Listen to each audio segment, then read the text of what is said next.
কৃষ্ণ কৃষ্ণ শুধু শ্রী কৃষ্ণ, কৃষ্ণ বিনা কিছু না।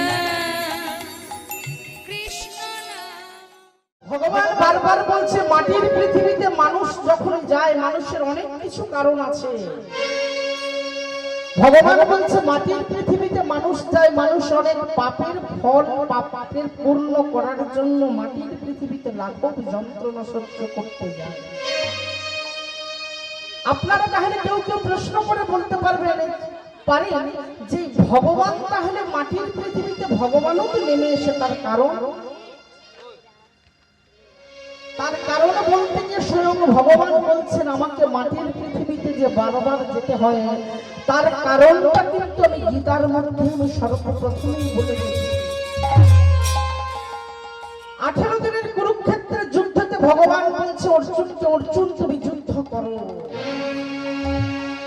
অর্জুন সঙ্গে সঙ্গে বলে ফেলছেন আমি যুদ্ধ করবো, আমি যুদ্ধ করব। ভগবান তখন বলছে সে কি অর্জুন, তুমি যুদ্ধ করবে তো আমি বলছি তোমাকে যুদ্ধ করার জন্য, তুমি আমাকে প্রশ্ন করছো আমি যুদ্ধ করব। ভগবান তখন বলছে নিশ্চয়ই তোমাকে যুদ্ধ করার জন্য আমি বলেছি। ভগবানের কথাটা শুনে সঙ্গে সঙ্গে অর্জুন বলছে আমি পারবো না যুদ্ধ করতে, আমাকে বলো না, আমি যে পারবো না, আমি কোনোদিনের জন্য যুদ্ধ করতে পারবো না। স্বয়ং ভগবান তখন বলছে দাঁড়াও অর্জুন, আমি নবম অধ্যায়ে আমি আবার তোমাকে বিশ্বরূপ আমি দর্শন করিয়েছি। যে নবম অধ্যায়েতে আমি তোমাকে আমার বিশ্বরূপ দর্শন করিয়েছি, তুমি তারপরেও আমাকে বলতে পারো যে তুমি যুদ্ধ করতে পারবে না। সঙ্গে সঙ্গে অর্জুন ভগবানের দুটি চরণকে লক্ষ্য করে চিৎকার করে বলছে সদা কৃষ্ণ, তুমি যে আমাকে যুদ্ধ করার জন্য বলছো কৃষ্ণ, এই কুরুক্ষেত্রের মাটিতে যতজন সবাই রণসজ্জাতে দাঁড়িয়ে আছে সবাই যে আমার আত্মীয়, তুমি বলো না আমি কার সঙ্গে আমি যুদ্ধ করব, আমি কিসের জন্য আমি যুদ্ধ করব। ভগবানের সঙ্গে সঙ্গে অর্জুনকে বলছে অর্জুনকে তোমাকে ঘুরিয়ে দিচ্ছে কৌরবদের চিরকাল শত্রুতা মাননা বনবাস আর ভয়ঙ্কর অপমান দ্রৌপদী বস্ত্র হরণ। অর্জুন আমি তোমাকে বলছি যুদ্ধ করার জন্য। অর্জুন ভগবানের চরণটাকে জড়িয়ে ধরে বলেছে দয়াময় আমি যে যুদ্ধ করতে পারবো না ঠাকুর, আমি যদি একজন রক্তে মাংস গড়া যদি আমি মানুষ হয়ে থাকি আমি কেমন করে আমি আমার ভাতৃ হত্যা করতে পারি।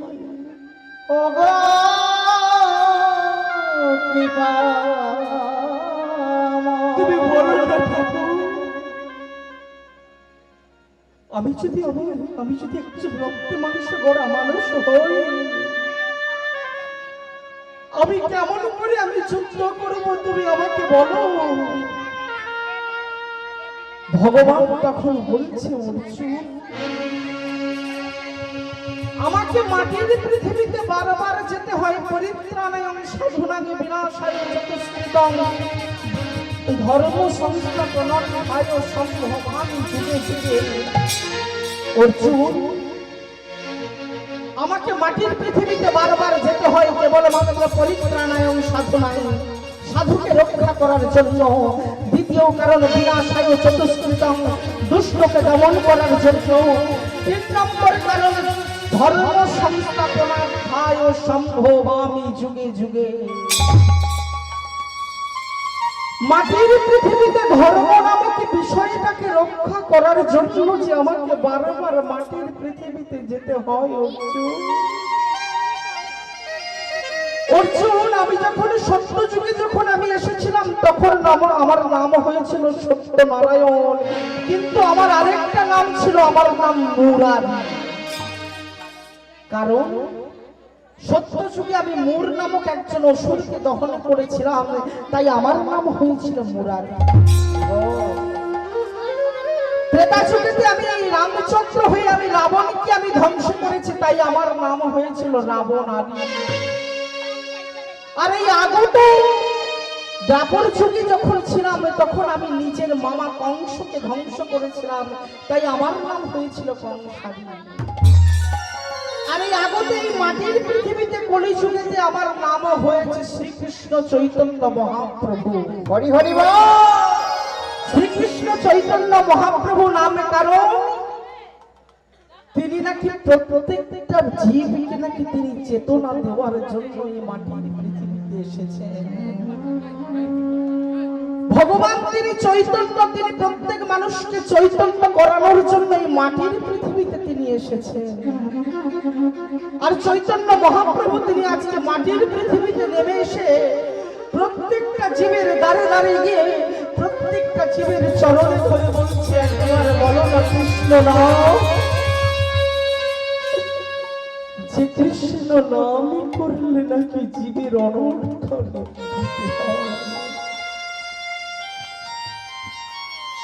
শাস্ত্র একমাত্র বলছে ভক্তি যার ভগবান তার সর্বশাস্ত্রে কয়, আর ভক্তি বিহীন কৃষ্ণ কিছু নাহি হয়। একমাত্র ভগবান বলছে মাটির পৃথিবীতে একমাত্র ভক্তি যার ভগবান। আপনারা আজকে মাননীয় দর্শক বৃন্দ, আজকে আপনারা বসেছেন ভক্তবৃন্দ, বাবারা মায়েরা, আপনারাই বিচার করে দেখবেন, আপনাদের বুকে একবার হাত রেখে আপনারাই বলবেন, বেশি নয় 24 ঘন্টায় 5 মিনিট কি চোখ বন্ধ করে ভগবানের জন্য ভাবতে পারি? আর ভগবানের কাছে গিয়ে দুটি বাহু তুলে বলি, আমার সন্তানের চাকরি দাও, আমার পরিবারটাকে সুখে রাখো, আমাকে তুমি শান্তি দাও, আমাকে তুমি ভালো রেখো। আর ভগবানই যখন বলছে, ওরে সন্তান তুমি আমার দিকে ধাবিত হও। সবাই তো বলছে আমার সংসার, আমার পরিজন, আমার আত্মীয়, আমার মা, আমার বাবা, কিন্তু বুকের মধ্যে একবার হাত রেখে বুকের মধ্যে জিজ্ঞাসা করুন, এই মাটির পৃথিবীতে যদি সব আমার হয়, একবার প্রশ্ন করে দেখুন আমি তাহলে কার? এই জগতে যদি সবকিছু আমার হয় আমি কার? তাই তো আজকে পদকর্তা তিনি বলে গেলেন, গৌরাঙ্গ বলিতে হবে পুলক শরীর, আর হরি হরি বলিতে হবে নয়নে রবি। নিতাই গৌর প্রেমানন্দে হরি বল, হরি বল, হরি বল। আজকে মায়েরা করে উলুধ্বনি করেন তো, আপনারা উলুধ্বনি করতে পারেন না? জয় জয় নিতাই গৌর হরি হরি বল, হরি বল, হরি বল।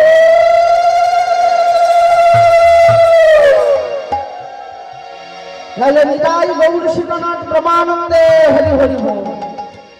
আহা গৌরাঙ্গ লিতে হবে,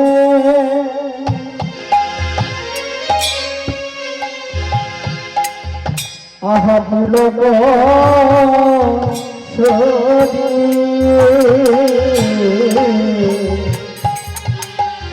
আর গৌরাঙ্গ লিতে হবে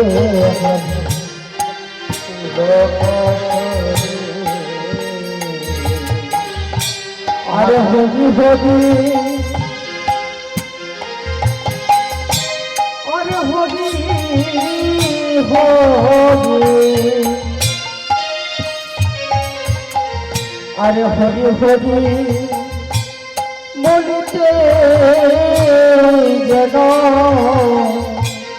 আহা নয়নে বহে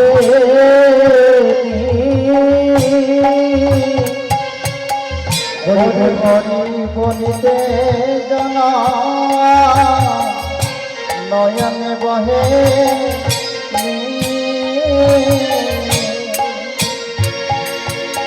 তোমরা বলে নাও, বলে নাও, বলে নাও, বলে নাও, বলে নাও, বলে নাও, বলে নাও, বলে নাও, ও যে মধু মাখা হরি নাম, আহা বলে নাও, বলে নাও, ওই না মধু মাখা হরি নাম, বলে নাও, বলে নাও, ও যে মধু মাখা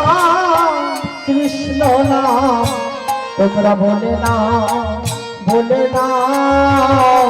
মধুমাখা কৃষ্ণ না বলে না ও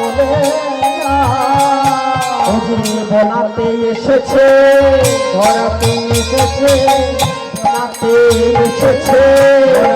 এসেছে বলি জীবে দাঁড়ে দাঁড়ে বলাতে এসেছে বলি জীবে দাঁড়ে ধরাতে এসেছে বলে না বলির জীবে উদ্ধার দিতে বলে না উদ্ধার দিতে বলে না মধু মাথা হরি না হরি বলে মধু মাথা হরি নাম হরি বলে মধু মাথা হরি নাম বলে না মহাজন বলছেন গৌরাঙ্গ বলিতে হবে পুলক শরীর আর হরি বলিতে হবে নয়নে রবি হরি তাহলে মাগো আজকে এই গৌরচন্দ্রিকাতে প্রথমেই মহাজন বললেন গৌরাঙ্গ বলিতে হবে পুলক শরীর হরি বলিতে হবে নয়নে রবি শ্রীধাম নদিয়ার মাটিতে স্বয়ং শ্রীমান চৈতন্য মহাপ্রভু তিনি আজকে কৃপা করার জন্য এসেছেন ভগবানের অপ্রাকৃত লীলা ভগবানের অপ্রাকৃত করুণা যে করুণা আমার মতো মোহজীবের বোঝার মতো কোনো ক্ষমতা নেই কিন্তু সাক্ষাতে স্বয়ং ভগবান বলছে একমাত্র ভক্তির দ্বারা কিন্তু সে আমাকে পাবে শাস্ত্র যখন বলছে ভক্তি যার ভগবান তার সর্বশাস্ত্রে কয় আর ভক্তি বিহীনে কৃষ্ণ কিবা আসে ভক্তির বিহীনে কিন্তু কোনোদিন ভগবানকে পাওয়া যাবে না ভগবান বলছে একদিকে ভক্তরা যেমন আমাকে সাধনা করে পায় অপরদিকে যারা অসুর তারাও কিন্তু সাধনা করে আমাকে পায় যেমন আপনারা জানেন ভক্তের মধ্যে আজকে ভক্ত প্রহ্লাদ ভক্ত মীরাবাই ভক্ত সুদামা তিনারা আজকে প্রকৃত পবিত্র ভক্ত কিন্তু আবার অসুর হয়েও কিন্তু তিনারা ভগবানের জন্য সাধনা করছেন যার প্রমাণ হিরণ্যকশিপুর আর হিরণাক্ষ এই হিরণ্যকশিপুর আর হিরণাক্ষ এরা হচ্ছে দিতির পুত্র এই হিরণ্যকশিপুর আর হিরণাক্ষ এদের এত পরিমাণের অহংকার হিরণ্যাক্ষ একদিন মনে মনে চিন্তা করেছিলেন আমি কি কোনোদিন ভগবানকে পাবো না আমি কি কোনোদিন ভগবানের ভজন সাধন করতে পারবো না এই বলে রাগে গড়গড় করতে করতে একদিন বাড়ি ছেড়ে মন্দার পর্বতে উঠে বসে 100 বছর ধরে হরিওম বলে জপ করছে আর জপ করতে করতে হঠাৎ করে দেখতে পেলেন সারা অঙ্গটা কিন্তু পুরো উইয়ের ঢিপি হয়ে গেছে উইয়ের ঢিপির মধ্য দিয়ে শুধু বেরোচ্ছে হরিওম যখন হরিওম যখন শব্দ হচ্ছে ব্রহ্মাজি তিনি আর থাকতে পারলেন না স্বয়ং ব্রহ্মাজি তার কমণ্ডলটা নিয়ে গিয়ে কমণ্ডল থেকে একটু জল নিয়ে যেই শ্রী বিষ্ণু বলে দিয়েছে অমনি সঙ্গে কি করেছে হিরণাক্ষ তিনি তখন মানুষ রূপে দাঁড়িয়ে পড়েছে ব্রহ্মাজি সঙ্গে বলছে হিরণাক্ষ আমি যে আজকে তোমার ভক্তির কাছে আমি হেরে গেছি আজকে তোমার ভক্তি দেখে আমি তোমাকে বর দিতে চাই তুমি আমার কাছে কি বর চাও হিরণাক্ষ সঙ্গে হিরণাক্ষ বলে ফেললেন ব্রহ্মাজি আপনি যদি আমাকে বর দেন এই বর দেন আমি যেন অমরত্ব পাই ব্রহ্মাজি সঙ্গে বললেন সে কি অমরত্ব যে কোনোদিন আমি কাউকে দিতে পারবো না আমি যদি হই মরণশীল ব্রহ্মা আমি কি করে তোমাকে আমি অমরত্ব দেব হিরণ্যাক্ষ শোনো হিরণ্যাক্ষ তুমি আমার কাছে এমন কিছু বর চাও যেটা আমার দেওয়ার মতো থাকে হিরণ্যাক্ষ সঙ্গে বললেন তাহলে তাহলে আপনি আমাকে কি বর দিতে চাইছেন? আপনি আমাকে কি বর দিতে চাইছেন? আপনি আমাকে কি বর দিতে চাইছেন? ব্রহ্মাজি সঙ্গে সঙ্গে বললেন, হিরণাক্ষ, আমি তোমাকে এই বর দিতে চাই, তুমি দিবসে মরবে না, তুমি রাত্রে মরবে না, তুমি জলে মরবে না, তুমি স্থলে মরবে না, তুমি জানোয়ারের হাতে মরবে না, তুমি মানুষের হাতে মরবে না। হিরণাক্ষ সঙ্গে সঙ্গে তখন বলছে, আমি তো তাহলে এক প্রকারে আমি তো অমরত্বই হয়ে পেয়ে গেলাম। ব্রহ্মাজি তখন সঙ্গে সঙ্গে তিনি একটি গদা হিরণাক্ষের হাতে দিয়ে বললেন, হিরণাক্ষ, এই গদা যুদ্ধে তোমার সঙ্গে কেউ পারবে না। আর যেই বলে হিরণাক্ষ গদাটাকে হাতে দিয়েছে হিরণাক্ষ সঙ্গে সঙ্গে ব্রহ্মাজিকে বলছে, ব্রহ্মাজি, এই গদা যুদ্ধে আমার সঙ্গে কেউ পারবে না। তো কোন নারী না? বলছে না। কোন পুরুষ? বলছে না। কোন ব্যাঘ্র? বলছে না। কোন জীবজন্তু? বলছে তোমার সঙ্গে এই গদা যুদ্ধতে কেউ পারবে না, কিন্তু একটা ছিদ্র আছে। বলছে কি ছিদ্র? বলে ছিদ্রটা হলো এই যে ভগবান শ্রী হিরণাক্ষ সঙ্গে সঙ্গে রেগে উঠে, দেখি হরি, হরি মানে কি? ব্রহ্মাজি। ব্রহ্মাজি একটু চালাকি করে বলে দিলেন, হরি মানে সাপ, হরি মানে ব্যাঙ, হরি মানে জল, হরি মানে সমুদ্র, হরি মানে। সঙ্গে সঙ্গে হেসে ফেললেন, ও আচ্ছা, ওই সাপ ব্যাঙ হরিগুলোকে তো আমি মেরে মেরে পাহাড়ে করে দেব। কিন্তু ব্রহ্মাজি বলতে দিল না যে হরি মানে স্বয়ং শ্রী নারায়ণ। হিরণাক্ষর কথা শুনে তিনি গদা যুদ্ধে তার সঙ্গে কেউ পারছে না। ব্রহ্মাজির কথাটা যখন শুনেছে, তার সঙ্গে গদা যুদ্ধ কেউ করতে পারছে না। আর যখনই তার সঙ্গে গদা যুদ্ধ, যখনই তার সঙ্গে কেউ করতে পারছে না, ভগবান তখন বলছে, আমি যে দুটো জিনিস কোনোদিন সহ্য করতে পারি না, এক ভক্তের অহংকার, আর দ্বিতীয় নম্বর ভক্তের চোখের জল। হরি হরি বল। যখন তোমার 16 আনা যখন পূর্ণ হয়ে যাবে, ভগবান তখন মাটির পৃথিবীতে নেমে আসবে। হিরণাক্ষ যখন সাপ ব্যাঙ মারতে মারতে পাহাড়ে করে ফেলছে, একদিন হঠাৎ করে দেখছে রাস্তা দিয়ে একজন বাবাজি নাম করতে করতে যাচ্ছে। সে কিন্তু আর কেউ নয়, নারদ ঠাকুর। নারদ ঠাকুর তিনি রাস্তা দিয়ে নাম করতে করতে যাচ্ছে, ওম নমো নারায়ণ, নমো নমো নারায়ণ, ওম নমো নারায়ণ, নমো নমো নারায়ণ, ওম নমো নারায়ণ।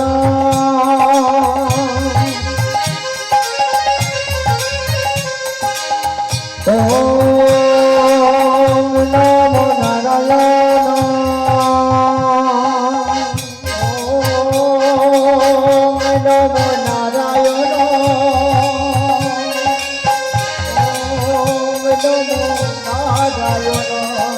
ওম নমো নারায়ণ, নমো নমো নারায়ণ, নমো নারায়ণ, নমো নারায়ণ।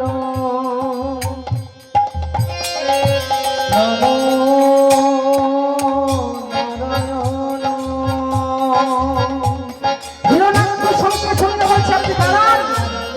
আপনি কে? আপনি কে? আপনি কে? কে আপনি নাম করতে করতে যাচ্ছেন?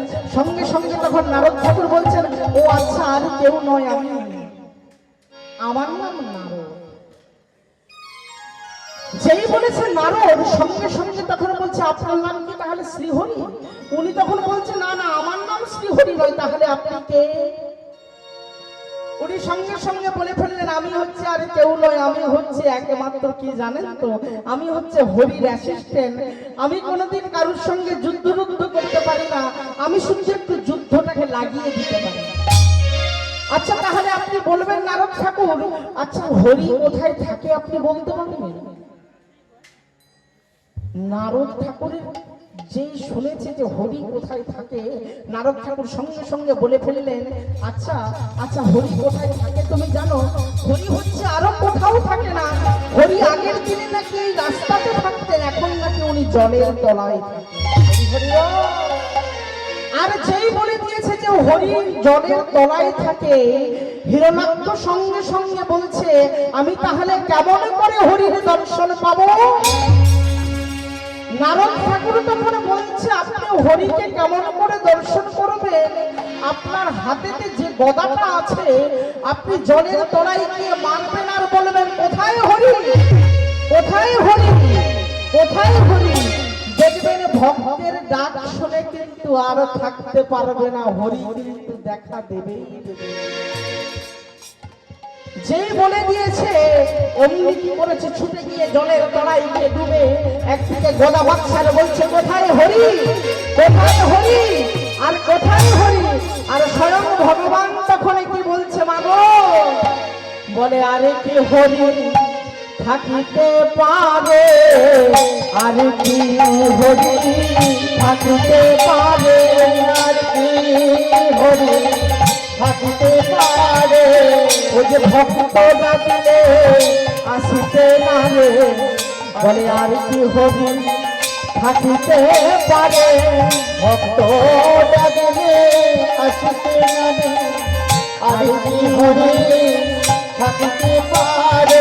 ভক্ত ডাকিলে ছুটে আসে, বলে আর কি হরি থাকিতে না রে, ভক্ত ডাকলে ছুটে আসে, আর কি হরি থাকিতে পারে? সঙ্গে সঙ্গে স্বয়ং ভগবান সেই জলের মধ্যে আবির্ভূত হলেন, এসে বলছে, আমি স্বয়ং শ্রী হরি। যেই বলছে আমি স্বয়ং শ্রী হরি, হিরণাক্ষ সঙ্গে সঙ্গে বলছেন, আমার সঙ্গে পারবেন আপনি যুদ্ধ করতে? ভগবান বলছেন, চেষ্টা করে দেখছি। আর হিরণাক্ষ যেই তার গদা দিয়ে বাঁধতে যাবে, ভগবান বাম হাতে গদাটাকে ধরে ডান হাতের গদাটা দিয়ে যেই ধরাম করে মেরেছে, সঙ্গে সঙ্গে হিরণাক্ষ তখন বাবারে মারে বলে নিঃশ্বাসটা যখন যেই চলে গেছে, ভগবান তখন বলছে, হিরণাক্ষ 16 আনা পূর্বতে আমি কিন্তু এই মাটির পৃথিবীতে আসি। হিরণাক্ষ ভাবুন, তাহলে একবার বিবেচনা, একবার বিশ্লেষণ করে দেখুন, স্বয়ং ভগবান তিনি কত দয়ালু, তিনি কত কৃপাবান। অনেক অনেক বাবারা আছেন, মায়েরা আছেন, আপনারা সবাই বলেন যে ভগবানের কৃপাটা তো বুঝতে পারছি না, ভগবানের কে তো কই দেখতে পাচ্ছি না।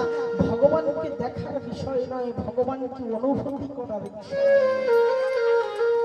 আমি এখানে এসেই মনে বলেছিলাম ওই বাবাদেরকে, নদিয়া নবদ্বীপ ধামে আপনারা সবাই যাবেন, কেউ কেউ গেছেন সুন্দর ঠাকুর দেখতে, সুন্দর বাড়ি দেখতে, গঙ্গা দেখতে, কিন্তু নদিয়া নবদ্বীপ ধাম কিন্তু সেটা কোনো ঘুরে বেড়ানোর বিষয় নয়, সেটা হচ্ছে অনুভূতির বিষয়। আমি সবাইকেই বলি, গৌরকে দেখলে যেন মনে হয় গৌর আমার কাঁচা সোনা, কিন্তু নদিয়ার মাটিতে যদি কেউ একবার গৌরকে দুটি চোখে বন্ধ করে বলে, গৌর হরি আমার, যেন মনে হয় গৌর আমার যেন হচ্ছে উপাসনা, আমি গৌর ছাড়া আর কিছু নয়। তুমি বিনা একমাত্র গৌর হচ্ছে আমাদের জীবন, রাধা গোবিন্দকে পাওয়ার একমাত্র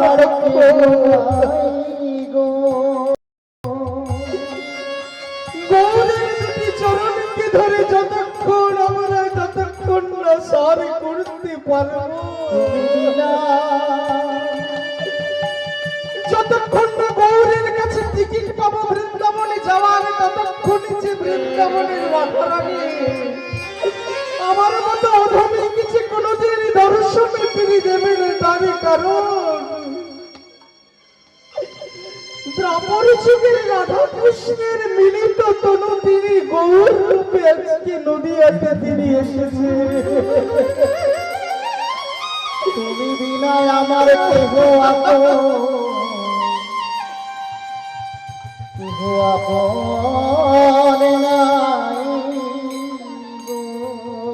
আজকে আপনারা ভাববেন আজকে ইংল্যান্ড আমেরিকা থেকে সবাই ভারতের মাটিতে আসার জন্য। আপনারা সবাই তো মায়াপুর যান, মায়াপুরে এত বড় বড় মঠ, এত বড় বড় মন্দির। আজকের দিনে আমরা পশ্চিমবঙ্গের মানুষ হয়ে গৌরীর মাটিতে জন্মগ্রহণ করে আমরা কতটুকু আজকে আমরা গৌরীকে চিনতে শিখেছি গো। আমরা যে পরিষ্কার বাংলার ভাষা বলতে পারি, কিন্তু যারা কোনোদিন পরিষ্কার বাংলা বলতে পারে না, তারা আজকে গৌরীর চরণে এসে সর্বক্ষণ হরে কৃষ্ণ বলতে পারে না, হরে কৃষ্ণ। তাহলে আজকে আমরা মাটির পৃথিবীতে, আজকে ভারতবর্ষের ভূমিতে বলছে নয় তো কোনো পূর্ণ ভূমি, নয় তো সেটাই পূর্ণ ভূমি যে ভূমিতে সত্য ত্রেতা দাপর কলিতে স্বয়ং ভগবান মাটির পৃথিবীতে অবতীর্ণ। আপনারা বলুন, যে জায়গাতে নদিয়াতে নবদ্বীপে শ্রীধামে গৌর হরি, যে জায়গাতে এক চক্রধামে নিতাই চাঁদ, যে জায়গায় পুরী ধামেতে জগন্নাথ, যে জায়গাতে উড়িষ্যাতে নীলগিরি, যে জায়গাতে বৃন্দাবন হরিদ্বার মথুরা, যে জায়গাতে আজকে অযোধ্যাতে রাম মন্দির তৈরি হয়েছে, আপনারা তো সবাই ফেসবুক, আপনারা সবাই আজকে টিভি খুলে আপনারা বারবার দেখবেন। আজকের দিনে এই বাবরি মসজিদের সঙ্গে আজকে রাম মন্দির, যেটা কোন সরকার করতে পারেনি, কিন্তু আজকের দিনে স্বয়ং নরেন্দ্র ভাই দামোদর দাস মোদী, আজকে যিনি আমাদের সারা ভারতবর্ষের যিনি প্রধানমন্ত্রী, সেই প্রধানমন্ত্রীর চরণেও কোটি কোটি প্রণাম। তার কারণ যে প্রধানমন্ত্রীর আজকে একটা বড় অবদান হচ্ছে রাম মন্দির। যে রাম হচ্ছে আজকের দিনে নয়, সত্য ত্রেতা যুগের যিনি রাম, সেই রামচন্দ্র আমি আমার নিজের বাপ চোখে আমি নিজে দর্শন করে এসেছি। যে সময় রাম মন্দির ছোট্ট রাম একটা কালো পেপারের দিয়ে একটা ছোট্ট কুটিরের মধ্যে রাম থাকতো, আর একদিকে অধর্ম যে সমাজের আজকে যাদের মসজিদ, সে জায়গাতে আজকে উনি অনেক কষ্ট করে, উনি অনেক আজকে অনেক বিক্ষোভ করে আজকে রাম মন্দিরকে উনি প্রতিষ্ঠিত করেছেন। কারণ আজকে উনি একটা হিন্দুত্ববাদীকে আজকে তিনি সারাটা জীবন তিনি আজকে সনাতন ধর্ম শাশ্বত বলে উনি আজকে প্রমাণ করানোর জন্যই কিন্তু আজকে রাম মন্দিরের জন্য অনেক অবদান। তার কারণ হবে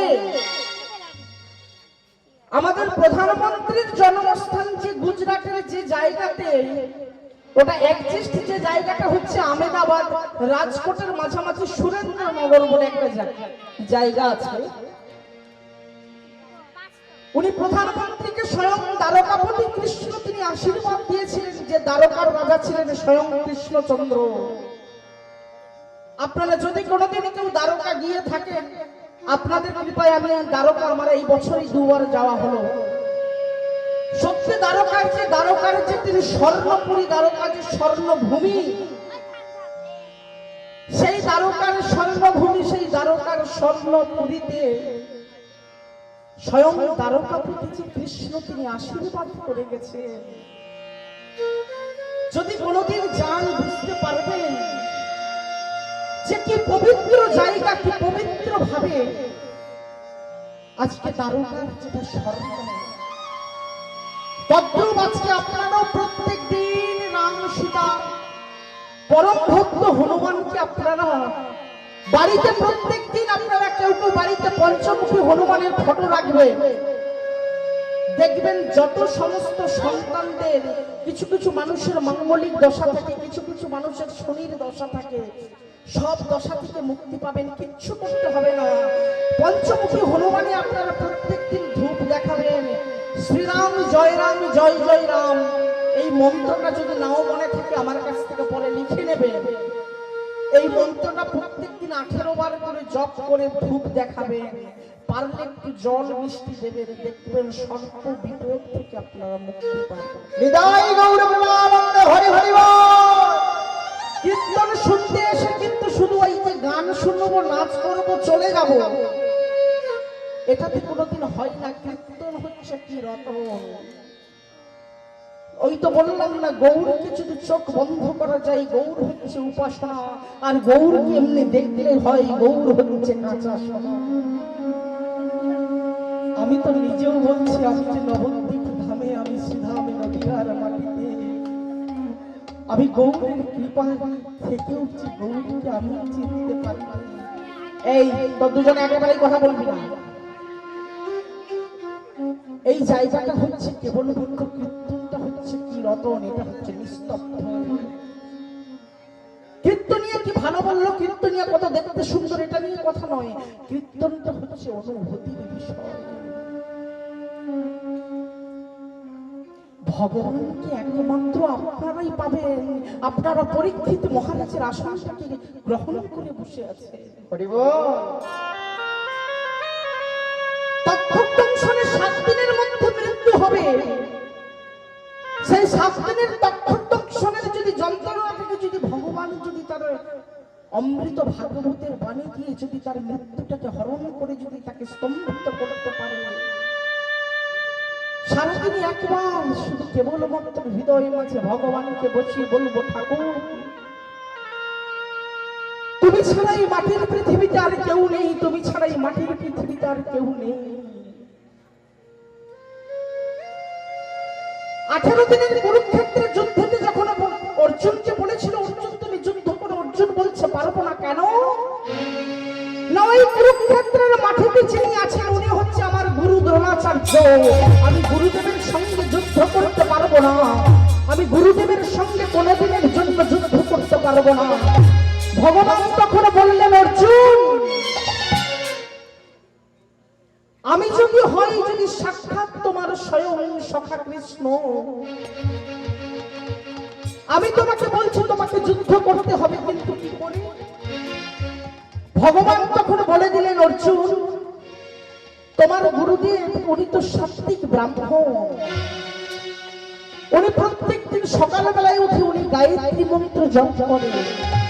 আমি তোমাকে বলছি তুমি আগামীকাল তুমি প্রভাতকালে উঠে ভালো করে তুমি স্নান আন্নিক করে, তুমি ভালো করে ধুতি ধৌত করে, তুমি ভালো করে পরিধান করে, তুমি একটাই কর্ম করবে, আস্তে আস্তে করে গিয়ে তুমি তোমার গুরুদেবের দুটি চরণে হাত রেখে প্রণাম করবে।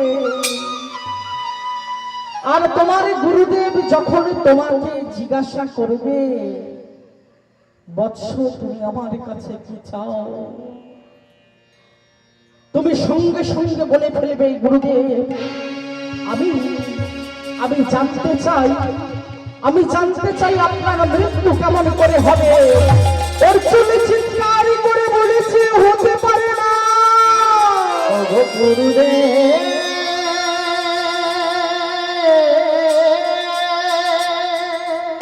আমি কোনোদিন পারবো না। কৃষ্ণ তুমি আমাকে এমন কথা বলো না, কৃষ্ণ বলো না, বলো না, বলো না এমন কথা।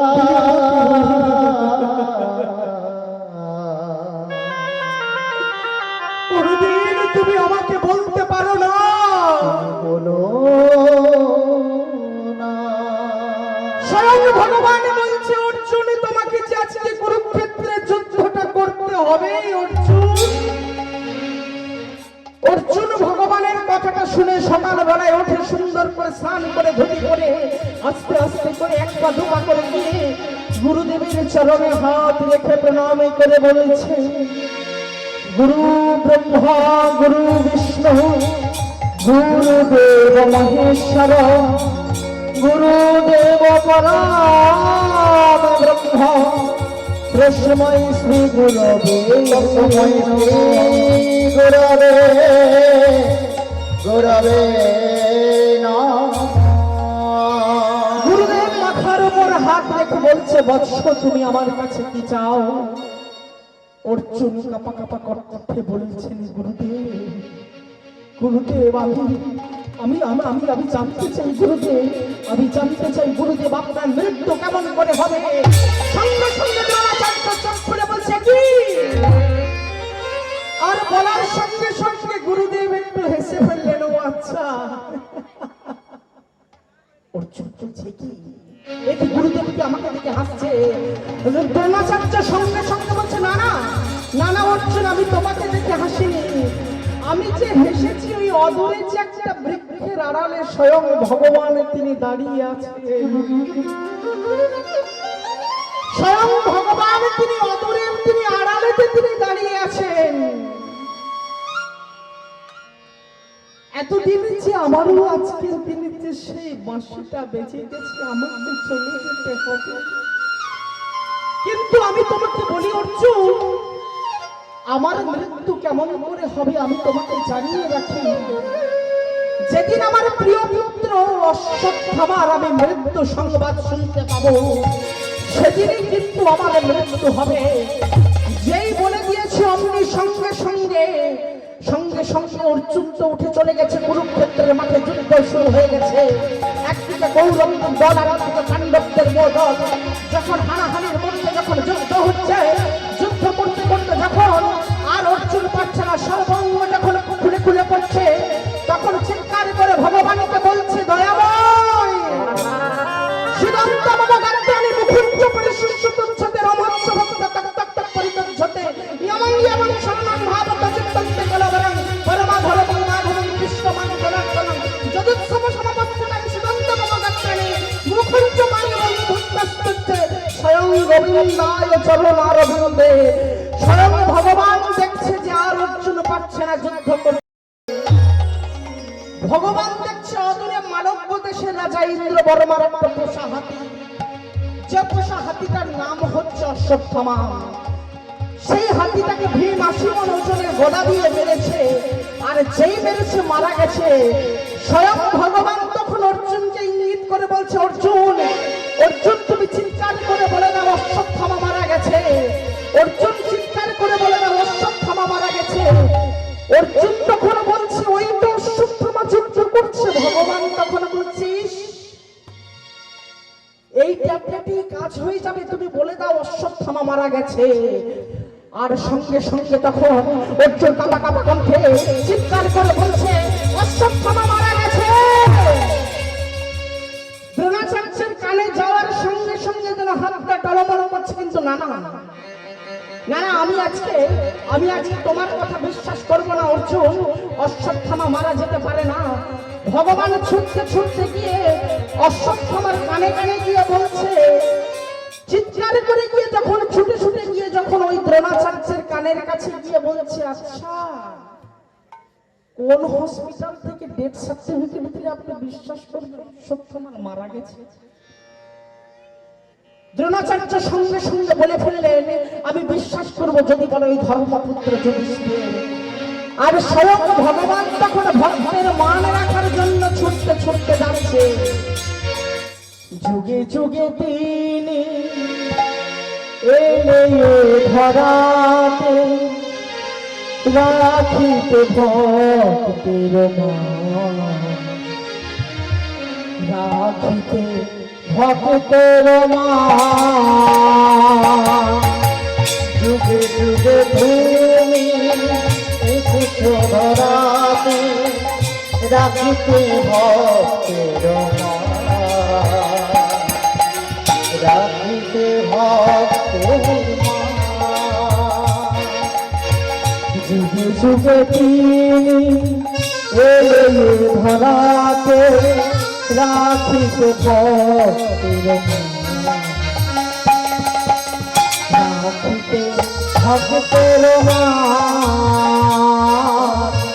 রাখিতে ভক্তের মান। যুগে যুগে তুমি এসেছো ধরাতে, যুগে যুগে তুমি এসেছো ধরাতে রাখিতে ভক্তের মান, রাখিতে ভক্তের মান, রাখিতে ভক্তের মান।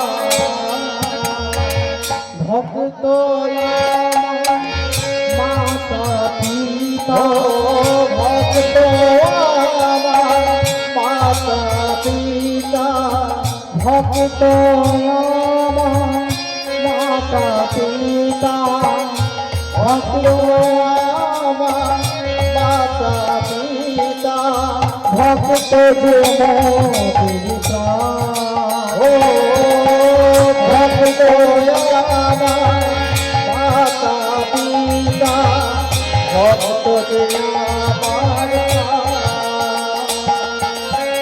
ভক্ত যে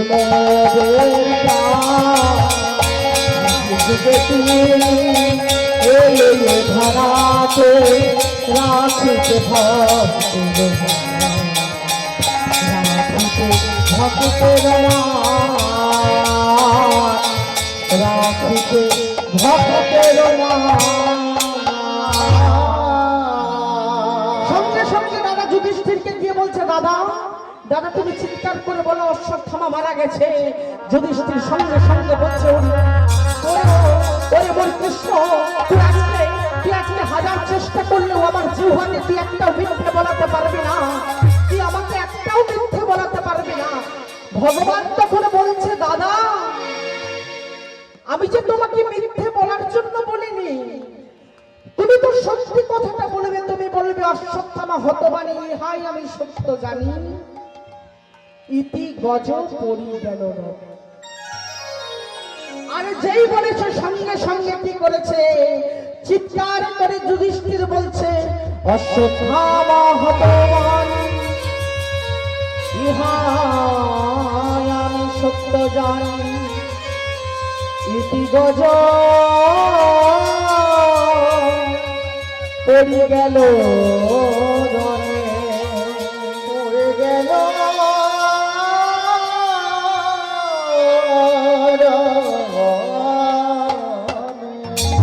আর যেই বলেছিল অশ্বত্থামা হতবাণী ইহাই আমি সত্য জানি, এবারে যেই বলবে ইতি গজ পড়ি গেল রণে, বলার জায়গাতে স্বয়ং ভগবান পঞ্চজন্ম শঙ্খটাকে বাজিয়ে দিয়েছে। হরি হরি বল। যেই ভগবান শঙ্খটাকে বাজিয়ে দিয়েছে আর দ্রোণাচার্যের কানে ঢুকলো না। দ্রোণাচার্যের হস্ত থেকে যখন ধনুর বাণে খসে পড়ছে, দ্রোণাচার্য তখন স্বয়ং ভগবানের দিকে তাকিয়ে বলছে, দয়াময় সারাটা জীবন আমি যে সাত্বিক ব্রাহ্মণ হয়েও যে আমি অসতের রাজভোগ সেবা করেছি,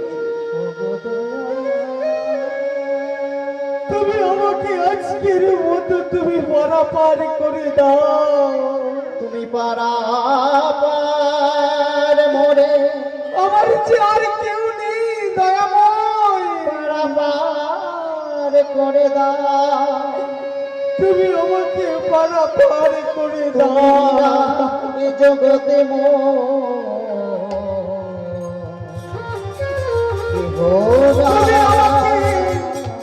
তুমি আমাকে তুমি বৈকুণ্ঠ প্রাপ্তি করো।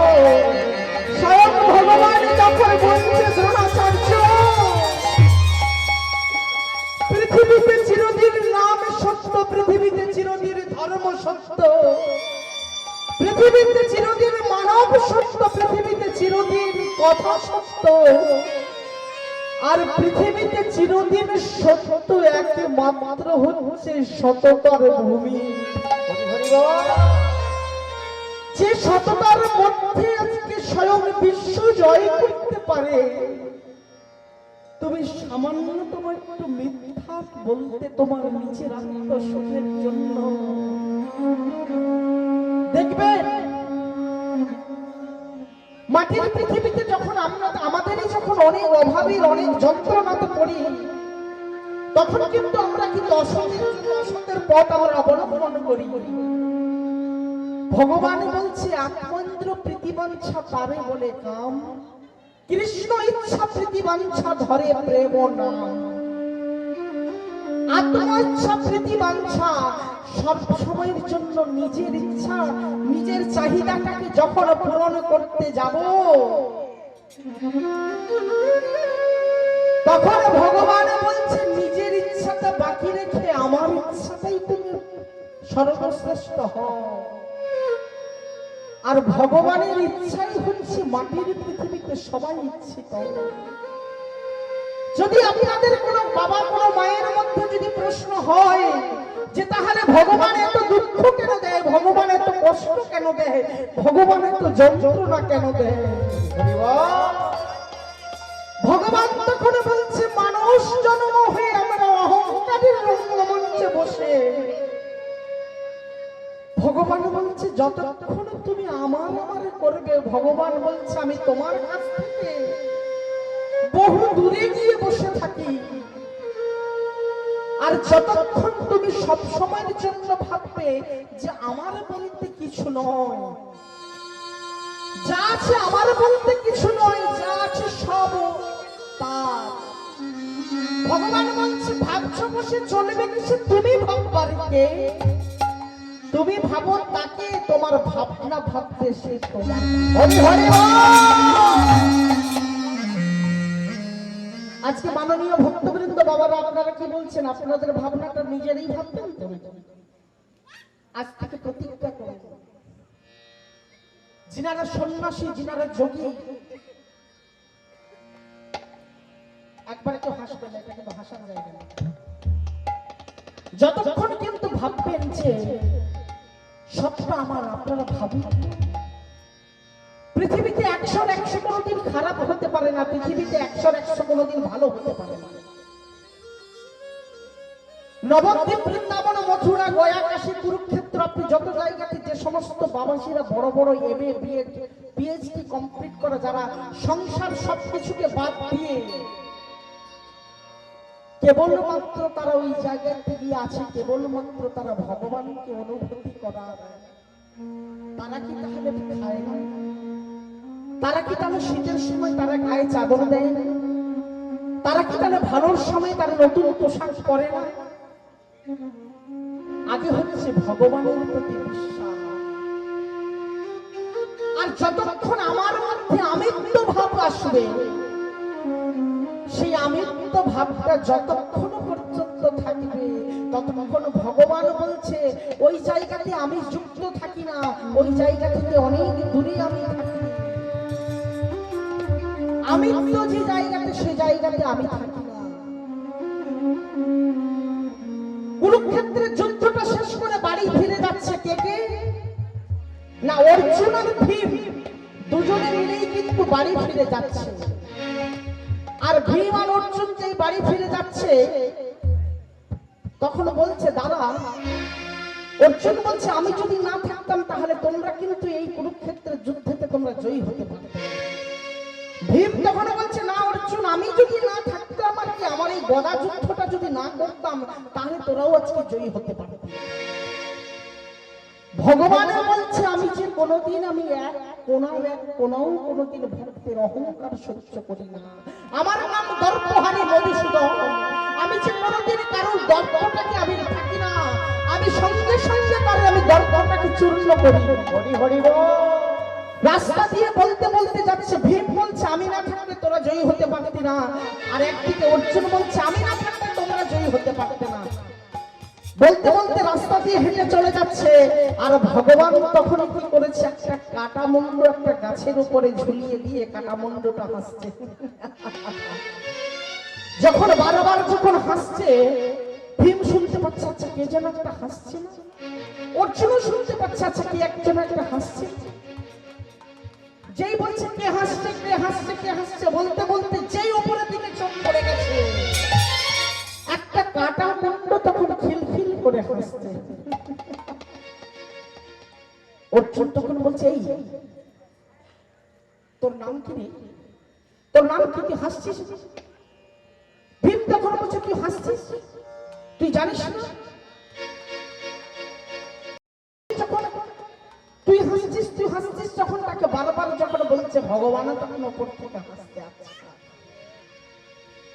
ভীম তখন বলছে তুই দেখ, তুই যদি না তোর হাসিটা বন্ধ করিস, আমি আমার গদাটা দিয়ে আমি এক গদা খেয়ে আমি এখান থেকে বহু দূর পর্যন্ত পাঠিয়ে দিতে পারি।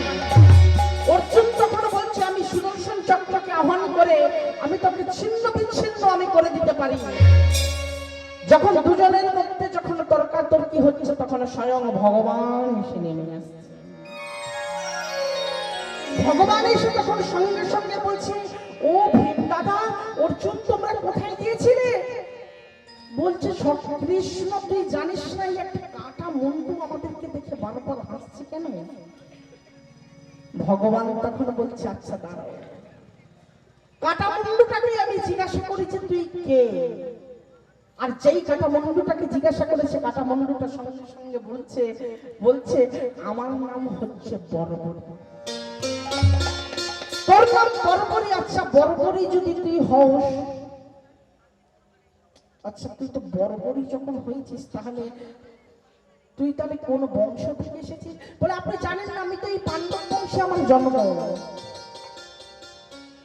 তখন বলছে, পাণ্ডব বংশে জন্ম? তাহলে বলছে, ইনি যে ভীম তো ইনি আমার দাদু হন। বলছে, দাদু কি করে হয়? কাটা মুন্ডুটা তখন বলছে, আমি বলছি কি করে উনি আমার দাদু হয় আমি বলে দিচ্ছি। এই পাণ্ডব বংশে কিন্তু আমার জন্মগ্রহণ আমার হয়েছে। পরমাত্মা স্বয়ং বিষ্ণুর নাভি কমল হইতে ব্রহ্মার সৃষ্টি। ব্রহ্মার পুত্র অত্রি, অত্রির পুত্র সোম, সোমের পুত্র বুধ, বুধের পুত্র পুরুরবান, পুরুরবানের পুত্র আয়ুষ, আয়ুষের পুত্র নহুষ, নহুষের পুত্র যজাতি, যজাতি পুত্র যদু, যদু পুত্র পুরু, পুরু পুত্র জন্মেঞ্জয়, জন্মেঞ্জয় পুত্র প্রতিশন, প্রতিশন পুত্র মনুষ্য, মনুষ্য পুত্র চারুপদ, চারুপদের পুত্র বহুপদ, বহুপদের পুত্র শূদ্র, শূদ্র পুত্র সমজাতি, সমজাতি পুত্র অসমজাতি, অসমজাতি পুত্র রদ্রাস্য, রদ্রাস্য পুত্র ঋতেশু, ঋতেশু পুত্র রেবী, রেবীর পুত্র দুষ্মন্ত, দুষ্মন্তের পুত্র ভরত, ভরতের পুত্র ইক্ষু, ইক্ষু পুত্র সম্বরণ, সম্বরণের পুত্র সুধনু, সুধনু পুত্র সুভদ্র, সুভদ্র পুত্র চবন, চবনের পুত্র প্রীতি, প্রীতির পুত্র উপনিচর বসু, উপনিচর বসুর পুত্র জরাসন্ধ, জরাসন্ধের পুত্র সহদেব, সহদেবের পুত্র সমাপি, সমাপি পুত্র কুকুর, কুকুর পুত্র জন্মু, জন্মু পুত্র সুরভ, সুরভের পুত্র বিদুরথ, বিদুরথের পুত্র রাধি, রাধিকের পুত্র দেবদেবী, দেবদেবীর পুত্র অক্রধন, অক্রধনের পুত্র ঋক, ঋকের পুত্র দিলীপ, দিলীপের পুত্র প্রদীপ, প্রদীপের পুত্র শান্তনু, শান্তনু পুত্র বিচিত্র বীর্য, বিচিত্র বীর্য পুত্র এই ভীম, ভীমের পুত্র হচ্ছে ঘটোৎকচ, ঘটোৎকচের পুত্র আমি হচ্ছে বর্বরী। আর যেই বলে দিয়েছে যে আমি ঘটোৎকচের পুত্র বর্বরী, সঙ্গে সঙ্গে ভীম চমকে গেছে। কি ও যদি আমার নাতি হবে তাহলে ও এই জায়গাতে কেন হাসছে? স্বয়ং ভগবান বলছে, আমি তারপরের উত্তরটা আমি দিচ্ছি দাদা। বলছে তারপরের উত্তর? বলছে তোমার নাতি কেমন করে তুমি জানো? যখন কুরুক্ষেত্রের যুদ্ধটা যখন শুরু হয়ে গেছে, এই বর্বরী তখন একটা ভাঙা রথ চালিয়ে নিয়ে আসছে। আর হঠাৎ করে রাস্তার মধ্যে আমার সঙ্গে দেখা, আর যেই আমার সঙ্গে দেখা হয়ে গেছে, স্বয়ং ভগবান তখন বলছে, আমি ওকে জিজ্ঞাসা করলাম তুমি দাঁড়াও, তুমি কে? বউ সঙ্গে সঙ্গে বলছে আমার নাম বর্বরী। আচ্ছা বর্বরী, তুমি কোথায় যাচ্ছ এখন? না আমি যাচ্ছি কুরুক্ষেত্রের মাঠে। বলে কেন? না আমি কুরুক্ষেত্রের মাঠেতে আমি যুদ্ধ করার জন্য যাচ্ছি। কৃষ্ণ তখন বলছে, ও মা, তুমি যুদ্ধ করার জন্য যাচ্ছ? তুমি কার সঙ্গে যুদ্ধ করতে যাচ্ছ? বর্বরী তখন বলছে, ঠাকুর আমি যুদ্ধ করার জন্য যাচ্ছি, আমি কৌরবদের সঙ্গে যুদ্ধ করতে যাচ্ছি। ভগবান বলছে, কৌরবদের সঙ্গে যুদ্ধ করতে যাচ্ছ? তাহলে কুরুক্ষেত্রের মাঠে কে আছে? তুমি একটা বাচ্চা ছেলে। বলছে কুরুক্ষেত্রের মাঠে আমার দাদু আছে, আমার দাদুর নাম হচ্ছে ভীম। আচ্ছা তোমার দাদু যদি ভীম হবে, তোমার দাদু তো পাণ্ডবদের পক্ষে যুদ্ধ করছে, আর তুমি কিন্তু যাচ্ছ কৌরবদের পক্ষে যুদ্ধ করছে, কারণটা? তখন বলছে, ঠাকুর যেদিন আমার মা আমাকে ছেড়ে চলে গিয়েছিল, তখন আমার মা আমার দুটি হাতে করে বলেছিল, ওরে বেটা, তুই সব সময়ের জন্য যেটা নির্মম পক্ষ, যেটা হচ্ছে নির্দয়, তুই তাদের সঙ্গে গিয়ে যুদ্ধ করবি, তাদের দলে গিয়ে তুই যোগ দিবি, কোনদিন তুই সবল পক্ষে যোগ দিবি না। ভগবান বলছে আচ্ছা পাণ্ডবদের পক্ষে তো 9 অক্ষহীন সোনা আর কৌরবদের পক্ষে 11 অক্ষহীন সেনা, তাহলে তুমি বলো কৌরবরা কি করে তাহলে তারা গরিব হয়ে যায়? বর্বরী তখন বলছে দয়াময়, কৌরবদের পক্ষে শুধু 11 অক্ষহীন কেন, 11 যুক্ত 9 যদি 20 অক্ষহীন সেনা যদি হয়ে যদি থাকে, তাতেও যে কৌরবরা দুর্বল, কারণ যে পক্ষেতে শঙ্খ চক্র গদা পদ্মধারী স্বয়ং ভগবান কৃষ্ণ থাকে, সে জায়গাতে সেটা কোনদিনের জন্য দুর্বল পক্ষ নয়, সেটাই যে সবল পক্ষ। ভগবান বুঝতে পেরে যাচ্ছে এই যে একজন পবিত্র ভক্ত, কিন্তু না না, যদি যদি এই বর্বরী যদি বেঁচে যদি থাকে তাহলে কুরুক্ষেত্রের মাটিতে আর পাণ্ডবদের জেতার মতো কোনো ক্ষমতা নেই। তখন বলছে আচ্ছা বর্বরী তুমি তো যাবে যুদ্ধ করার জন্য, কিন্তু কিন্তু তুমি আগে আমার সঙ্গে তুমি যুদ্ধ করো, তারপরে তুমি যাবে কুরুক্ষেত্রে যুদ্ধ করতে। বর্বরী তখন বলছে কি যুদ্ধ আমাকে করতে হবে আপনি বলুন। ভগবান তখন তেঁতুল গাছ থেকে তখন দুটো পাতা তুলে একটা তেঁতুল পাতাকে তিনি মুখের ভিতরে রেখেছে, আর একটা তেঁতুল পাতাকে তার চরণের তলায় রেখে দিয়ে বলছে তুমি এই বৃক্ষটাকে এমন একটা বান মারবে এই বৃক্ষটার প্রত্যেকটা পাতা যেন ছিন্ন বিচ্ছিন্ন হয়ে ছিদ্র ছিদ্র হয়ে যায়। বর্বরী তো যেই ভগবানকে স্মরণ করে যেই তীর মেরেছে সঙ্গে সঙ্গে প্রত্যেকটা গাছের পাতাগুলো যখন ছিন্ন বিচ্ছিন্ন হয়ে গেছে, ভগবান তখন দেখছে নিজের চরণের তলায় যে পাতাটাকে রেখেছে ওটা ঠিক আছে কিনা, দেখছে মুখের মধ্যে যে পত্র রেখেছে সেটা ঠিক আছে কিনা, যখন বের করে দিচ্ছে না সেটাও ছিদ্র হয়ে গেছে। ভগবান তখন বুঝে নিয়েছে ভক্তই একমাত্র সর্বশ্রেষ্ঠ। তখন ভগবান তখন বলছে না না তুমি আমার সঙ্গে যুদ্ধ করো। যেই বর্বরী ভগবানের সঙ্গে যুদ্ধ করতে গেছে, ভগবান তখন একটা 20 বাণ মেরে বর্বরীর মুন্ডুটাকে তখন ছিদ্র করে দিয়েছে। বর্বরী তখন বলছে দয়াময় আমার একটাই আশা ছিল। ভগবান তখন বলছে কি আশা? আমাকে তুমি তো মেরে ফেলেছি, কিন্তু 18টা দিন তুমি আমার এই আত্মাটাকে তুমি জন্মে রাখো, কারণ আমি যে কুরুক্ষেত্রের যুদ্ধটাকে আমি দর্শনে করতে চাই। আমি যে কুরুক্ষেত্রের যুদ্ধটাকে আমি একবার দেখতে চাই। তুমি একবার আমাকে তুমি কিছুটা দিনের জন্য তুমি আমাকে বাঁচিয়ে রেখো। ভগবান তখন ভক্তের কাছে করজোড়ে বলছে আরে মোর ভক্ত, আমি যে চাই না কোনদিন তোদের ক্ষতি, কিন্তু এই ধর্মকে রক্ষা করতে হলে, ধর্মের মানটাকে রক্ষা করতে হলে, ধর্মটাকে বাঁচিয়ে রক্ষা করতে হলে আমাকে যে বারবার দুষ্টের দমন করে দিতে হয়। কোন দিনের জন্য যতই কষ্ট হোক আপনাদের, কোনদিন ভগবানের কাছে কোন জিনিস নিয়ে অহংকার করবেন না। যতই অভাব হোক কোনদিন অসৎ পথে পা দেবে না। অসতের ভালোমন্দ, অসতের রাজভোগে কিছু দিনের জন্য ভালো থাকা যায়, কিন্তু অসৎ পথে পরিচালিত হয়ে সেটা কোনদিন ভালো থাকা যায় না। আপনারা দেখবেন টিভি খুললে, ইন্টারনেট খুললে কেবলমাত্র নিজের আত্মসুখের জন্য, আমি আসলে দাঁড়িয়ে বলছি, দেখবেন বিভিন্ন বিভিন্ন রাজনীতি নেতা মন্ত্রীরা সবাই নিজের স্বার্থটাকে চরিতার্থ করার জন্য হাজার হাজার অসৎ পথকে তারা লিপ্ত হয়ে গেছে। আপনারা কিছুদিন আগেই শুনেছেন যেটা সন্দেশখালীর যে ঘটনা হচ্ছে, যে সন্দেশখালীর ঘটনার জন্য কত মেয়ে কত ছেলে আজকে তাদের জীবন বিপন্ন হতে বসেছে। আজকে দক্ষিণ 24 পরগনা, উত্তর 24 পরগনাতে যত এই নদীর ধার লাগোয়া যারা আছে সবাই মেদিনীপুরের মানুষ। দেখবেন সবাই আজকে নন্দকুমার, আপনাদের নন্দীগ্রাম, দীঘা ওই পাশের মানুষ। আমি তো বারবার ওইদিকে কীর্তন করতে যাই, সবাই বলে আমরা যে কত কষ্টতে আছি আমরা বাবা বলে বোঝাতে পারবো না। কিন্তু এই স্বয়ং ভগবানের নাম, সবাই ভগবানকে ভালোবাসে বলে অনেক অগাধ অগাধ অর্থ খরচ করে কীর্তন নিয়ে গিয়ে তারাও কীর্তন করায়।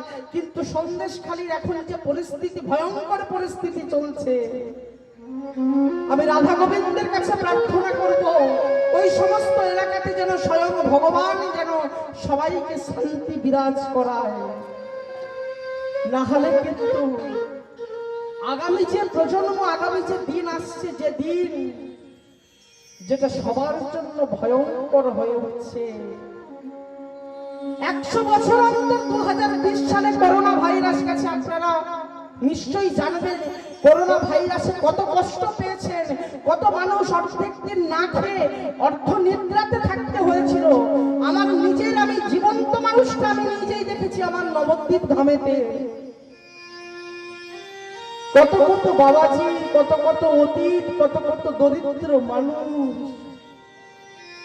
যারা না খেতে পেয়ে কত কষ্ট পেয়েছিল, কিন্তু স্বয়ং গৌরীর কৃপায় তাদেরকে কিছু সরকারি অর্থ তহবিল থেকে তাদেরকে অনেক অনুদান দিয়েছিলেন, যার জন্য একটা সময় কেটে গেছে। সব সময়ের জন্য ভাববেন বিপদ আমাদের শ্রীহরির জন্য এগিয়ে দাঁড়িয়ে আছে। যতটাই পারবেন সবাই কেবলমাত্র স্বয়ং ভগবান গৌর হরিকে নিয়ে ব্যস্ত থাকুন। বিদায় গৌর হরি হরি বল, হরি বল, হরি বল, হরি বল।